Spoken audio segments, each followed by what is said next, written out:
നോക്കൂ, യൂട്യൂബിലൊക്കെ ഒരു ചലഞ്ച് വീഡിയോ ചെയ്യുന്ന നിക്കു ബ്ലോഗ്സ് എന്ന് പറയുന്ന ഒരു ചെറുപ്പക്കാരൻ ഒരു അപകടം പിടിച്ച ചലഞ്ച് ഏറ്റെടുക്കുകയാണ്. ആ ചലഞ്ച് എന്താണെന്ന് ചോദിച്ചാൽ ഒരു ഖബറിൽ 24 മണിക്കൂർ ഒരു ദിവസം കിടക്കുക എന്നതായിരുന്നു. എന്നാൽ ഈ ചലഞ്ച് ആ ചെറുപ്പക്കാരൻ ഏറ്റെടുക്കുകയാണ്.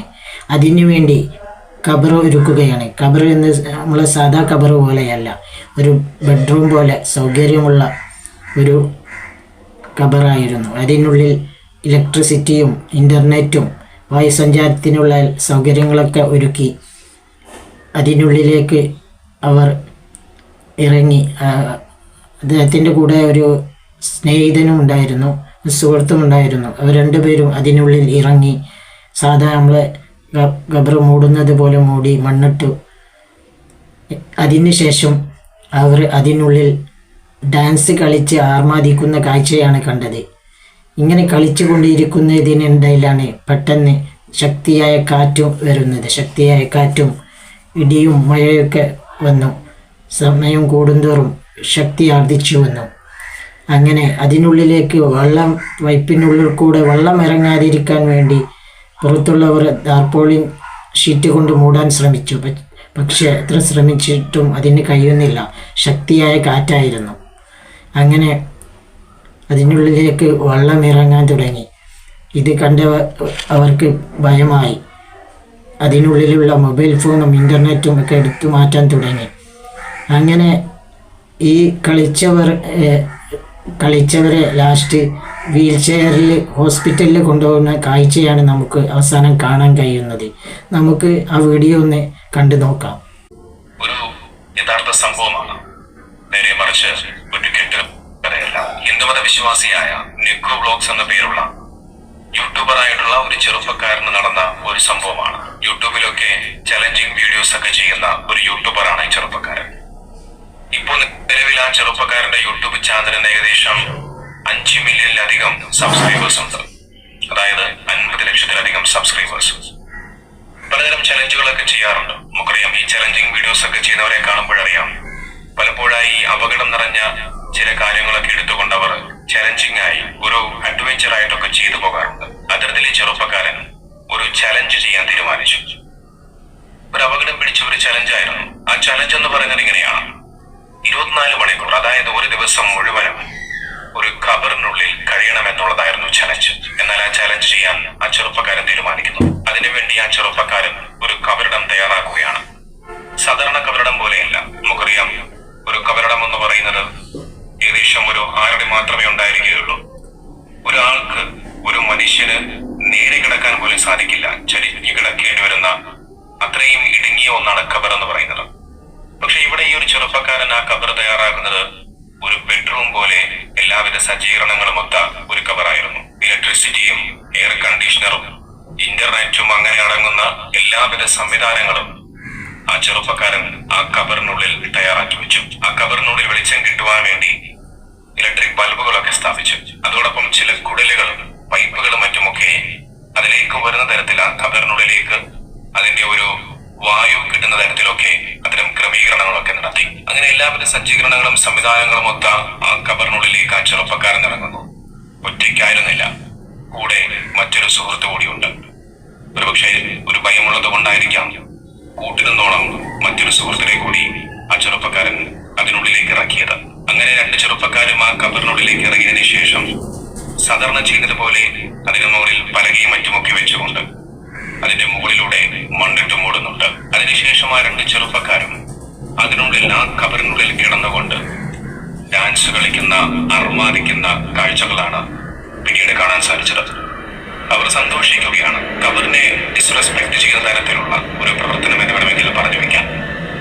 ആ ഖബറിനോട് ഒരു മര്യാദയ്ക്ക് പ്രവർത്തിക്കുന്ന ഒരുതരം പ്രവർത്തനങ്ങൾ. വായു ലഭിക്കാൻ വേണ്ടി മാത്രമായിരുന്നില്ല, പുറത്തുനിന്നും ഭക്ഷണങ്ങൾ ഈ പറയപ്പെടുന്ന ഖബറിനുള്ളിലേക്ക് എത്തിക്കാനുള്ള ഒരു മാർഗമായിട്ടായിരുന്നു ആ ഒരു പൈപ്പും അതിനുള്ളിൽ സ്ഥാപിച്ചത്. അത്തരത്തിൽ ആ ഖബറിനുള്ളിൽ കിടന്ന് എല്ലാം അറുമാദിച്ച് ആഹ്ലാദിച്ച് കിടക്കുന്ന സമയത്ത് കാര്യങ്ങളൊക്കെ മാറി മറിയുകയാണ്. പെട്ടെന്ന് പുറത്ത് വലിയ രീതിയിലുള്ള ശക്തമായ കാറ്റടിക്കുന്നു.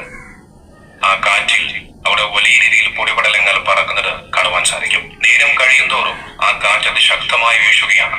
വലിയ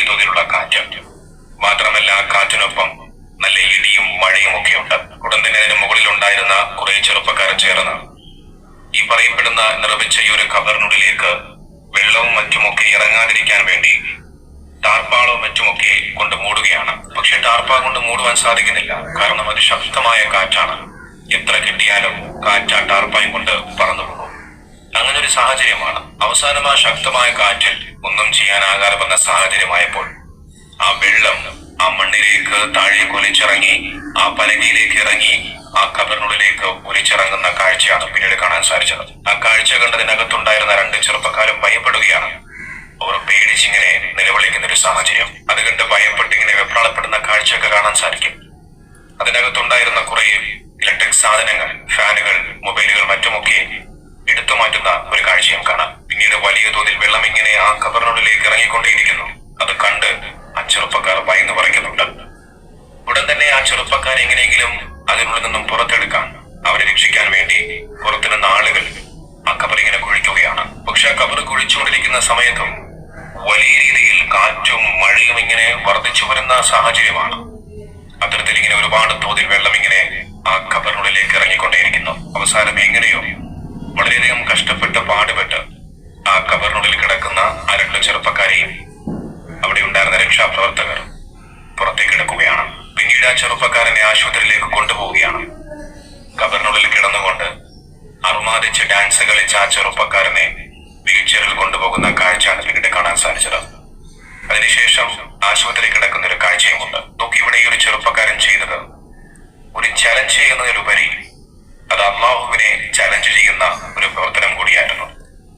ഖബറിനെ ഒരു ഡിസ്റെസ്പെക്ട് ചെയ്യുന്ന ഒരു പ്രവർത്തനം കൂടിയായിരുന്നു. ഖബറിനെ കളിയാക്കുന്ന തരത്തിൽ, അള്ളാഹുവിനെ വെല്ലുവിളിക്കുന്ന തരത്തിലുള്ള ഒരു പ്രവർത്തനമായിരുന്നു. ഒരുപക്ഷെ ആ ചെറുപ്പക്കാരൻ ഒരിക്കലും വിചാരിച്ചു കാണില്ല എങ്ങനെയെങ്കിലും ആ ചലഞ്ച് പൂർത്തിയാക്കി പുറത്തേക്ക് വരാൻ ആഗ്രഹിച്ച ചെറുപ്പക്കാരനായിരിക്കാം. പക്ഷെ പടച്ചറപ്പ് ആ ചെറുപ്പക്കാരന്റെ ചലഞ്ചിനെ പൂർത്തിയാക്കാൻ അനുവദിച്ചില്ല. അതിനുള്ളിൽ വലിയ ശക്തമായ കാറ്റും മഴയും ഒക്കെ വന്നുകൊണ്ട് പിന്നീട് അവസാനം ഭയപ്പെട്ട് അവസാനം എങ്ങനെയോ രക്ഷിച്ച് ആശുപത്രിയിലേക്ക് എത്തിക്കുന്ന കാഴ്ചയാണ് എല്ലാവരും കണ്ടത്. നമുക്ക് ചലഞ്ച് ചെയ്യാം, പക്ഷേ അത് നമ്മെ സൃഷ്ടിച്ച പരിപാലിക്കുന്ന പടച്ചറപ്പിനോടാവരുത്. അള്ളാഹുവിനെ ചലഞ്ച് ചെയ്ത ഒരുപാട് ആളുകൾ ഈ ഭൂമി ലോകത്തിന് നാം കടന്നു പോയിട്ടുണ്ട്. 1-2 പേരല്ല, ഒരുപാട് ആളുകൾ. അതിൽ വലിയ പണക്കാരുണ്ടായിരുന്നു, ധനികന്മാരുണ്ടായിരുന്നു, സർവശക്തന്മാരുണ്ടായിരുന്നു, വലിയ സൈനാധിപന്മാരും അതോടൊപ്പം വലിയ സമ്പത്തും കൊണ്ട് കുന്നുകൂടിയ വലിയ സമ്പന്നന്മാരും. അതിൽ പലരും അഹങ്കാരികളായിരുന്നു, ധിക്കാരികളായിരുന്നു. ഒരുപാട് പേര് ഇസ്ലാമിന്റെ ചരിത്രം പരിശോധിച്ചാൽ വ്യക്തമായി മനസ്സിലാക്കാൻ സാധിക്കും. അള്ളാഹുവിനെ വെല്ലുവിളിച്ചിട്ടുണ്ട്. ഞാനാണ് പടച്ചവൻ, ഞാനാണ് റബ്ബ് എന്ന് വെല്ലുവിളിച്ചവർ. അവസാനം പടച്ചറപ്പിനെ വെല്ലുവിളിച്ച അധികാരികളായ ഭരണാധികാരികൾ ആരും ഈ ഭൂമി ലോകത്തിന് ജീവനോടെയില്ല. എല്ലാവരും മണ്ണോട് മണ്ണ് അലിഞ്ഞു ചേർന്നു. ധിക്കാരികളും സ്വേച്ഛാധിപതികളുമായിരുന്ന നമ്രൂദും ഫിറൗനും ഒക്കെ അതിന് ഏറ്റവും വലിയ ഉദാഹരണമാണ്. അള്ളാഹുവിനെ ധിക്കരിച്ചുകൊണ്ട് ധിക്കാരിയായി ജീവിച്ച ഫിറൗനിനെയും സംഘത്തെയും അല്ലാഹു സുബ്ഹാനഹു വ തആല കടലിലേക്ക് മുക്കി നശിപ്പിക്കുകയായിരുന്നു. ഇന്നും കടലിൽ നിന്നും കിട്ടിയ ഫിറൗനിന്റെ മൃതശരീരം ജഡം മ്യൂസിയത്തിൽ സൂക്ഷിച്ചിരിക്കുന്നു. ലോകർക്ക് മനസ്സിലാക്കാൻ വേണ്ടി ഇന്നും ദൃഷ്ടാന്തമായി കൊണ്ട് അള്ളാഹു ഫിറൗനിന്റെ ജഡത്തെ ബാക്കി വെച്ചു എന്നുള്ളതാണ്. മറ്റൊന്ന് നമ്രൂദാണ്. പടച്ചറപ്പിനെ നിഷേധിച്ചുകൊണ്ട് സ്വേച്ഛാധിപതിയായിരുന്ന നമ്രൂദ് എന്ന് പറയുന്ന ചക്രവർത്തി. കടുത്ത നക്ഷത്ര ആരാധകരായിരുന്നു നമ്രൂദും പ്രജകളുമൊക്കെ. പുരാതന ഡമസ്കസ് നഗരത്തിന് ഓരോ നക്ഷത്രത്തെയും പ്രതിനിധീകരിച്ച് 7 കവാടങ്ങൾ പണിഞ്ഞ വ്യക്തിയായിരുന്നു നമ്രൂദ്. നക്ഷത്രങ്ങൾക്ക് പുറമെ നിർമ്മിച്ച വിഗ്രഹങ്ങളെയും നമ്രൂദിന്റെ സംഘം പൂജിച്ചിരുന്നു. അധികാരം കയ്യിൽ കിട്ടിയ നമ്രൂദ് വലിയ കടുത്ത ധിക്കാരിയായി മാറി. ലോകം പോലും നിയന്ത്രിക്കുന്നത് താനാണെന്ന ധിക്കാരത്തോടുകൂടി പറഞ്ഞു വെച്ചു. സകലതിനെയും സൃഷ്ടിച്ച് പരിപാലിക്കുന്ന പടച്ചറപ്പായ അള്ളാഹുവിനെ തള്ളിപ്പറയുകയും ചെയ്തു നമ്രൂദ്. അങ്ങനെ ധിക്കാരിയായി കൊണ്ട് പടച്ചറപ്പിനെ ധിക്കരിച്ചുകൊണ്ട് അള്ളാഹുവിനെ ചലഞ്ച് ചെയ്ത ആ ധിക്കാരിയായ സ്വേച്ഛാധിപതിയായ നമ്രൂദ് എന്ന് പറയുന്ന ഭരണാധികാരിയെ അല്ലാഹു സുബ്ഹാനഹു വ തആല നശിപ്പിക്കുകയാണ്. അള്ളാഹുവിനെ ഭയപ്പെടാതെ ധിക്കാരികളായി ജീവിച്ച എത്രയെത്ര ഗോത്രങ്ങളെ അല്ലാഹു സുബ്ഹാനഹു വ തആല നശിപ്പിച്ചു കളഞ്ഞു. നിങ്ങൾക്ക് ജീവൻ തന്നത്, നിങ്ങളെ ജീവിപ്പിച്ചത് അള്ളാഹുവാണ് എന്നുണ്ടെങ്കിൽ നിങ്ങളുടെ ധിക്കാരങ്ങൾക്കും നിങ്ങളുടെ അതിക്രമങ്ങൾക്കും മറുപടി പറയാനും അള്ളാഹുവിന് സാധിക്കും. ഇത് എല്ലാവർക്കുമുള്ള ഒരു പാഠമാണ്. പടച്ചറപ്പിനെ വെല്ലുവിളിക്കുന്നവർക്കുള്ളൊരു പാഠം.